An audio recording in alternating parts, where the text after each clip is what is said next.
पूर्ति से कोई सुख मिलता है क्या? जो वास्तविक हमारा अपना आपा सुख स्वरूप है, सच्चिदानंद स्वरूप है, अपने आप को हम जानते नहीं, सुख को जानते नहीं, और इंद्रिय के विषयों से क्या करते हैं? कामना सुख लेने की करते हैं, संसार से सुख चाहते हैं, संसार को सत्य जान के। और जबकि संसार तो ऐसा है जैसे अंधेरे में रस्सी में सांप की प्रतीति हो रही है। क्या हो रही है? अंधेरे में रस्सी में सांप की प्रतीति। इस प्रकार संसार की क्या है? केवल प्रतीति मात्र है, वास्तव में एक प्रभु के सिवा कुछ नहीं।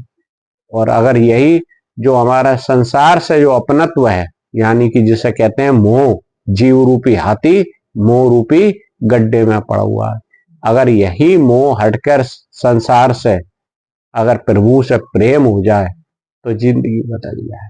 क्योंकि हमारी सामर्थ्य नहीं हम प्रभु को जान सकें, हम तो केवल प्रभु से अपनत्व बना लें, केवल प्रभु को अपना मान लें, तो प्रभु की कृपा से ही हम प्रभु को क्या जान सकते हैं, प्रभु की कृपा से ही जान सकते हैं। ये हमारे ऊपर आवरण बैठा हुआ है ना, दो आवरण होते हैं, अस्तवाना पादक आवरण और अभाना पादक आवरण। तो प्रभु की कृपा से ही, सत्संग के द्वारा और प्रभु की कृपा, अपना पुरुषार्थ हो और प्रभु की कृपा हो। पुरुषार्थ यही है हम प्रभु को अपना माने और भगवत प्राप्ति का हमारा लक्ष्य बन जाए, ये पुरुषार्थ है। हमारी इच्छा होना, भगवत प्राप्ति की इच्छा होना। बोले सबसे पहले भगवत प्राप्ति के लिए शर्त यही है, आपकी तीव्र क्या होनी चाहिए? इच्छा होनी चाहिए कि मुझे भगवत प्राप्ति करनी है, और सारी इच्छाएं का दमन हो जाए। केवल 70% तो काम वैसे ही हो जाता है जब हमारी क्या होती है? भगवत प्राप्ति की इच्छा हो गई कि मुझे भगवत प्राप्ति करनी है, और फिर संतों का संग मिल जाए और सत्य शास्त्र पठन मिल जाए, श्रवण मनन और फिर निधिध्यासन। तो सबसे बड़ी चीज इसमें क्या है? भगवत प्राप्ति की इच्छा का होना। और अगर इच्छा ही नहीं है तो भगवत प्राप्ति एक जन्म में नहीं, करोड़ों जन्मों में नहीं हो पाएगी। इच्छा ही नहीं है तो कैसे होगी भगवत प्राप्ति?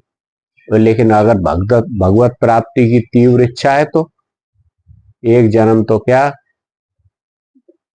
एक साल भी बहुत ज्यादा है। लेकिन इच्छा कैसी होनी चाहिए? तीव्र इच्छा। बोले मेरे को तो भगवत प्राप्ति करनी है, केवल क्या करना है? भगवत प्राप्ति करनी है मेरे को केवल। बोले और कोई इच्छा ही नहीं। बोले इच्छा किसकी करूं? एक भगवत प्राप्ति के सिवा किसकी इच्छा करनी चाहिए? क्या होगा इच्छा करके? है जो कुछ करोगे शरीर के लिए करोगे, और शरीर नाशवान है। मान लो धन की इच्छा करी, वो भी अंत में छूट जाना। जब अपना शरीर ही अपना नहीं है, वो भी छूट ही आता है, तो बाकी जो शरीर से संबंधित जो धन संपत्ति जो भी इच्छा करोगे वो भी छूट जाएगा।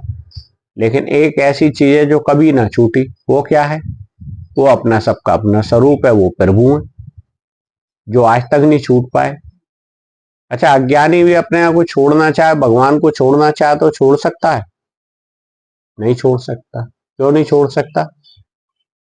अगर अज्ञानी भी भगवान को छोड़ना चाहे तो भी नहीं छोड़ सकता, क्योंकि भगवान तो उसका अपना स्वरूप है।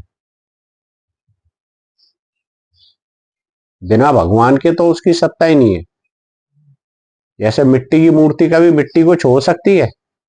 अपने नाम रूप को छोड़ सकती है, नाम रूप मिट सकते हैं, क्योंकि मिट्टी उसका अस्तित्व है, मिट्टी से ही बनी है, मिट्टी में ही उत्तरोत है वो।